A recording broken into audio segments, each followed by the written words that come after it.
List में बढ़ते geopolitical तनाव का असर अब राजस्थान की रसोई तक पहुंच चुका है।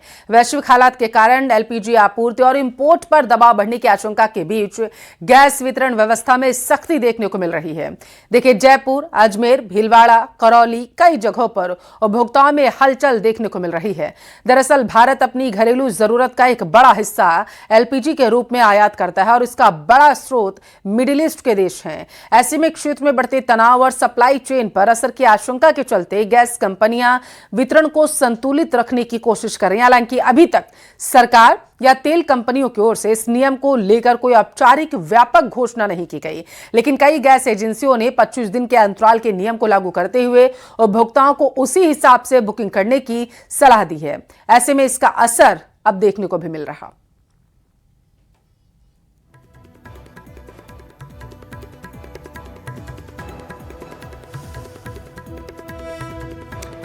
तो ये देखिए, बड़ी खबर आपके टेलीविजन स्क्रीन पर है और मिडिल ईस्ट में जो तनाव इस वक्त व्याप्त हो चुका है और खास करके अगर ईरान इजराइल में हुए कॉन्फ्लिक्ट की बात करें, जो जंग जैसे हालात बने हुए हैं, जो महायुद्ध हो रहा है, उसको लेकर के अब देश में इसका असर भी देखने को मिलने लगा है।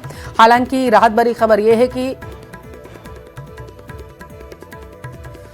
सरकार की तरफ से अभी तक इस पर कोई पुष्टि नहीं की गई है। ज्यादा जानकारी लेंगे संवाददाता जयपुर से लाइव हमारे साथ आसिफ जुड़ चुके हैं। आसिफ, ईरान इजराइल के बीच में जो जंग छिड़ी हुई है उसका असर अब भारत में भी देखने को मिल रहा है और खास करके अब रसोई गैस सिलेंडर पर इसका असर देखने को मिल रहा है। अब कहां मौजूद है, जरा बताइएगा, हालात जयपुर के क्या हैं? देखिए, आपने बिल्कुल ठीक कहा था कि ईरान और इजराइल का जो ये संकट है ये भारत की रसोइयों पर नजर आने लगा है। हजारों किलोमीटर, लाखों किलोमीटर दूर का ये असर अब जो है हमारे रसोई घरों तक पहुंच चुका है। मैं इस समय एक बहुत ही पुराने और मशहूर ढाबे पे खड़ा हूं। इसका नाम है गणेश भोजनालय। एक पुराना ढाबा है ये, और जिस जगह पे ये ढाबा स्थित है, आम लोग यहाँ पर बड़ी तादाद के अंदर खाना खाने पहुँचते हैं। और अब इसकी जो है सुबह हुई है, शुरुआत हो गई है, खाना बनाने की शुरुआत हो गई है। सारे गैस वगैरह जो है, बर्तन वगैरह सब चेक किए जा रहे हैं, क्योंकि थोड़ी देर बाद के अंदर ग्राहक जो है वो आने लग जाएंगे।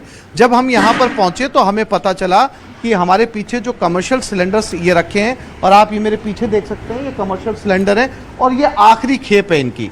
यानी आज जो है ये पूरा जो ढाबा है ये चल पाएगा, और आज के बाद में ये ढाबा जो है बंद, मतलब जब तक दोबारा गैस की सप्लाई नहीं होगी तब तक के लिए बंद होगा।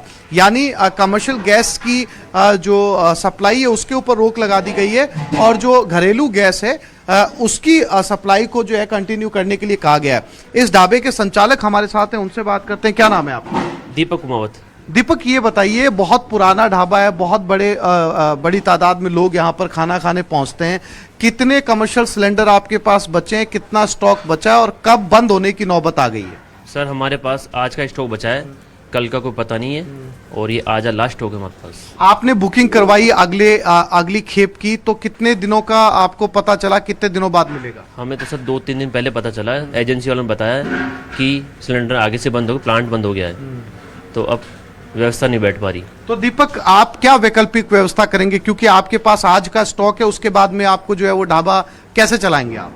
सर, अभी हम सोच रहे हैं इसके बारे में, क्या चलाए, या तो लकड़ी की गुटकों से चलाएं, या लकड़ी चलाए और इंडक्शन से चलाए, या फिर इलेक्ट्रिक से कुछ भी कैसे करके चलाना पड़ेगा।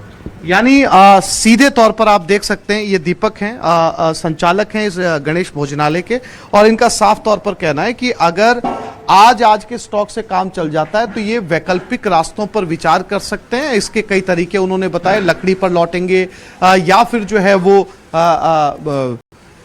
इलेक्ट्रिक के ऊपर जाएंगे। हालांकि पूरा सेटअप बदलना बड़ा मुश्किल होगा, क्योंकि अकेले इस भोजनालय की तस्वीरें ऐसी नहीं है, मुश्किल की भी बात है आसिफ, और समस्या इसलिए भी पैदा हो रही है क्योंकि जो विशेषज्ञ मान रहे हैं वो ये कि युद्ध अभी कोई 1-2 दिन में खत्म होने वाला नहीं है ईरान इजराइल का, क्योंकि यूक्रेन का हमने देखा किस तरीके के हालात अभी भी बने हुए हैं। ऐसे में अगर युद्ध ज्यादा दिन तक चलता है तो समस्या वहां पर पैदा होगी। कोटा को रुक करते हिमांशु हमारे साथ वहां से जुड़े हुए हैं। हिमांशु, चिंता कितनी ज्यादा है कोटा के लोगों को, क्योंकि बताया जा रहा है कि 21 दिन की पहले टाइमलाइन रखी गई थी, अब उसे बढ़ा करके 25 दिन का कर दिया गया है गैस मिलने का। देखिए, घरेलू गैस सिलेंडर को लेकर के जिस तरह का क्राइसिस है वो तो अपनी जगह है ही, लेकिन चूंकि कोटा कोचिंग हब है, देश के कोने कोने से कोचिंग स्टूडेंट कोटा में आते हैं। और सबसे बड़ी बात ये है कि कोटा में हॉस्टल्स के अंदर जब वो रुकते हैं तो हर हॉस्टल के अंदर मैस का संचालन होता है, और लगभग लगभग हर मैस के अंदर एक सिलेंडर की खपत, कॉमर्शियल सिलेंडर की खपत हर दिन होती है। और फिलहाल जिस तरह से पेट्रोलियम कंपनी के निर्देश के बाद में जो कॉमर्शियल सिलेंडर की बुकिंग बंद की गई है, सप्लाई बंद की गई है, तो कह सकते हैं कि हजारों की तादाद में कॉमर्शियल सिलेंडर की सप्लाई कोटा के अंदर की जाती है। और उस कॉमर्शियल सिलेंडर की बदौलत ही कोटा के मैस हॉस्टल का जो संचालन है वो होता है, होटल्स एसोसिएशन होटल्स का जो संचालन है वो होता है। लेकिन जब कॉमर्शियल सिलेंडर की सप्लाई ठप हुई है तो मैस जो संचालक है उनके सामने बहुत बड़ी चुनौती खड़ी हो गई है कि आखिर जो मैस के अंदर खाना जो बनाए तो कैसे बनाए।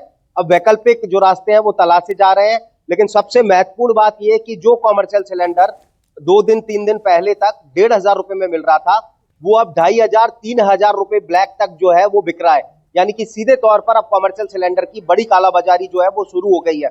और इसकी दूसरी कालाबाजारी जो घरेलू सिलेंडर है जो आम उपभोक्ताओं तक पहुंचाना है, उसकी भी जो बड़े पैमाने पर जो कालाबाजारी है वो शुरू हो गई है। घरेलू गैस सिलेंडर भी 1,500 से 2,000 रुपए तक जो बाजार में बिक रहा है। तो यानी कि अब जो दौर है सिलेंडर के क्राइसिस के बीच कालाबाजारी का शुरू हो गया है। और सीधे तौर पर कोटा का बहुत बड़ा कारोबार है मैस कारोबार, और महंगाई अब इसका मतलब आप कह रहे हैं कि एक तरीके से बढ़ने वाली है। मैं आऊंगी आपके पास, दर्शकों को जरा सा जानकारी ये भी दे दें कि कोचिंग सिटी कोटा में गैस सिलेंडर संकट बड़े पैमाने पर दरअसल हुए।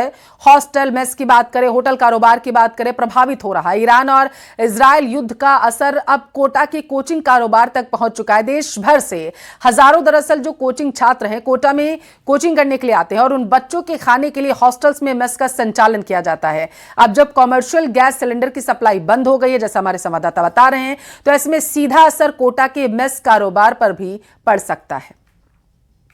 ईरान इजराइल युद्ध का असर कोचिंग सिटी कोटा तक, चूंकि कोटा कोचिंग हब है, देश के कोने कोने से कोचिंग स्टूडेंट कोटा में तैयारी करने के लिए आते हैं, कोचिंग करने के लिए आते हैं। और ऐसे में लगभग 5,000 हॉस्टल्स हैं जहां हर हॉस्टल के अंदर कोचिंग स्टूडेंट्स के लिए मैस का संचालन होता है। और इन मैस में बड़े पैमाने पर डिमांड होती है कॉमर्शियल गैस सिलेंडर की। और अब जब गैस सिलेंडर पेट्रोलियम कंपनी के आदेश अनुसार gas cylinder commercial gas cylinders की जो बुकिंग है वो बंद कर दी गई है, उनकी सप्लाई बंद कर दी गई है, तो इस बड़े कारोबार पर आन पड़ा है संकट कि आखिरकार कैसे इन मैस का संचालन होगा, कैसे ये रसोइयां चलेंगी। फिलहाल आप देख सकते हैं कि ये एक मैस की तस्वीर है जहां पर आप कॉमर्शियल सिलेंडर से खाना पकता हुआ देख रहे हैं। ये स्टॉक था जो लगभग अब खत्म होने के कगार पर है। और अब जब ये खत्म होगा तो ये तमाम जो मैस संचालक हैं वो इस बात को लेकर चिंता में डूबे हैं कितना ज्यादा दिक्कत आ रही है आप लोगों को, क्योंकि बड़े पैमाने पर आप मैस का संचालन करते हैं और सैकड़ों बच्चों को हर रोज आप लोगों को खाना खिलाना होता है। तो अब सप्लाई जब ब्रेक हुई है तो कैसे आप लोग मैनेज कर रहे हैं? मैनेज तो इस हिसाब से कर रहे हैं कि जिस सिलेंडर की रेट आज से 5 दिन पहले 1500-1600 रुपए थी, उसकी 2,500 के ऊपर रेट पहुंच चुकी है। और मार्केट में अगर ये स्थिति रही तो इसकी रेट 3,000 भी पहुंच सकती है, 3,500 भी पहुंच सकती है। और ये एक ऐसी चीज है कि इसके बिना खाना नहीं बन सकता। डोमेस्टिक जो घरेलू गैस का सिलेंडर रहता है उसको हम मेस में यूज नहीं कर सकते गवर्नमेंट की गाइडलाइन के अनुसार। तो ये सिलेंडर अगर हमें 2,500 में भी मिलेगा या 3,500 में मिलेगा तो हमें लेना पड़ रहा है। और सप्लाई बंद होने के कारण हमें या तो पड़ोसी हॉस्टल से मैनेज करना पड़ रहा है, या दिन में एक अवेलेबल हो पा रही तो उससे ले रहे हैं, या 2 दिन में एक आ रही तो उससे ले रहे हैं, या कहीं से लिंकलाइजेशन फोन लगा कर मिल रही है तो वहां से हम रात के 9 बजे भी अगर कहीं से फोन आ जाता है कि एक सिलेंडर बच रहा है तो हम रात को 9 बजे। ऐसे हालात तो आपकी गणित बिगाड़ देंगे, आपको घाटे में पहुंचा देंगे। नॉर्मल सी बात है कि वो एक सिलेंडर पे अगर 1,000 से 1,500 रुपए रेट अगर बढ़ती है जो हमारे बजट से आउट ऑफ। डिमांड कितनी है जितना ओवरऑल आप मैस चलाते हैं, कितना हर दिन कितने की डिमांड होती है? भाई हर दिन अगर मिनिमम जैसे अगर 50 बच्चों का एवरेज अपन एक हॉस्टल में खाना बन रहा है तो एक कॉमर्शियल सिलेंडर एक दिन में खत्म हो जाता है। लगभग 3 से 4 सिलेंडर की हर रोज डिमांड होती है। दूसरा विकल्प है आप लोगों के पास में कि भाई वो तंदूर वगैरह या वो निकाल रहे हैं आप लोग? हम कोशिश कर रहे हैं कि तंदूर लगा रहे हैं। हम कोशिश कर रहे हैं कि एक ऐसी भट्टी बनाए जिसमें अपन लकड़ियाँ वकड़ियाँ लेके उसे आग जला के हम रोटी बना सके, सब्जी बना सके, क्योंकि ये तो क्या बहुत महंगा पड़ रहा है हमारे। हिमांशु मित्तल, न्यूज़ 18 कोटा। हुए हैं उनका रुख करेंगे, उसके बाद आसिफ मैं आपके पास आऊंगी। अशोक, बेहद ही हालात अब हाथ से निकलते हुए नजर आ रहे हैं। पहले देखिए जिस तरीके से वैश्विक स्तर पर युद्ध की स्थिति बनी हुई थी अलग अलग देशों में, उसका असर जो है आम नागरिक को पता ही नहीं चल रहा था कि कितना होने वाला है। लेकिन जब धरातल पर खबरें निकलकर सामने आ रही हैं कि पेट्रोल महंगा होगा, डीजल महंगा होगा, गैस सिलेंडर महंगा होगा, तब टेंशन आई है इन लोगों को। जी बिल्कुल, ये वैश्विक स्थिति का जो मामला था, उसके बाद अब जो है ग्राउंड जीरो पर भी यह पर स्थिति जो है वो खराब होने लगी है। और अब जो है, क्योंकि पहले तो घरेलू सिलेंडर जो है उसको महंगा किया गया, 60 रुपये उसको महंगा किया, और अब जो है कॉमर्शियल सिलेंडर को जो बुकिंग है उसको लेना बंद कर दिया गया है, जिसके कारण जो अव्यवस्थाएं हैं वो लगातार चल रही है। जो है लोगों को जानकारी नहीं है, और कई जो लोग हैं वो जो पुराने अपने खाली सिलेंडर हैं उनको भराने के लिए भी पहुंच रहे हैं। हालांकि अभी सुबह का समय है, 10 बजे कई एजेंसियां वो खुलती है और लोग जो है सुबह सुबह पहुंचते हैं। इंतजार जो है यहाँ पर कुछ लोग कर रहे हैं, कुछ लोग कि भाई यहाँ पर जो है बुकिंग दी जाए और बुकिंग के बाद उनको जो है गैस के सिलेंडर मिले। ये स्थिति अगर कल की बात करें तो दोपहर होते होते यहाँ पर जो है लंबी लाइनें लग जाती है। लाइनों में काफी समस्या जो है वो उत्पन्न होती है। सिलेंडर हालांकि यहाँ पर ट्रक भरा हुआ है, अभी तक जो है ये जो अलग अलग डिस्ट्रीब्यूशन है वो यहाँ पर जो है टेम्पो के माध्यम से दिया जाता है, लेकिन फिलहाल अभी तक इस तरह की कोई जानकारी नहीं मिल पा रही कि डिस्ट्रीब्यूशन दिया जा रहा है या नहीं दिया जा रहा।